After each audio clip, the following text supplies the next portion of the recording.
pergi berlalu, meninggalkan jejak di hati yang rindu.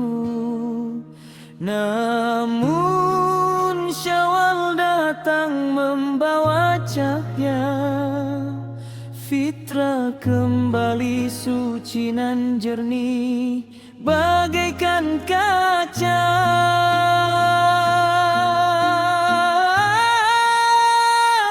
Takbir bergema, panggilan jiwa menyambut hari penuh makna.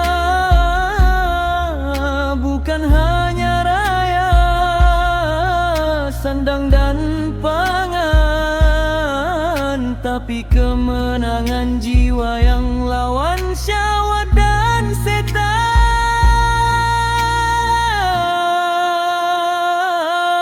Wahai Syawal, bulan penuh cahaya,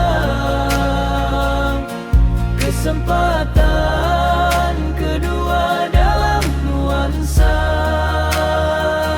Puasa 6 sambunglah dengan cinta, laksana setahun pahala diterima.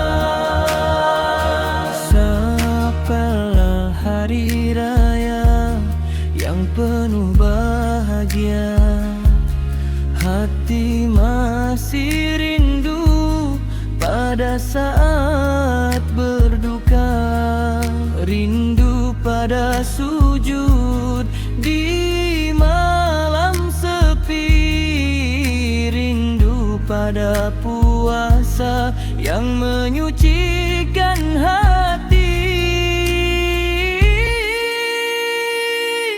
Maka kami sambut 6 harimu dengan hati yang merindu,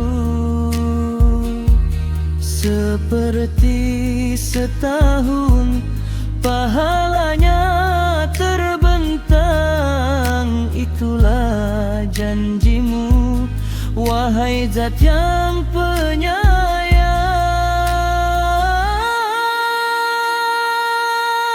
Syawal bukan akhir perjalanan,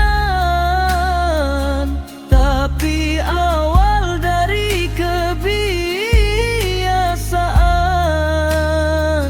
menjaga diri dalam ketaatan, agar cintanya kekal bersemayam dalam jantung kerinduan. Ya Rab, terimalah puasa kami, sambungkan dengan puasa Syawal yang suci, agar setahun penuh kami dalam naungan menuju padamu. Itulah tujuan bersih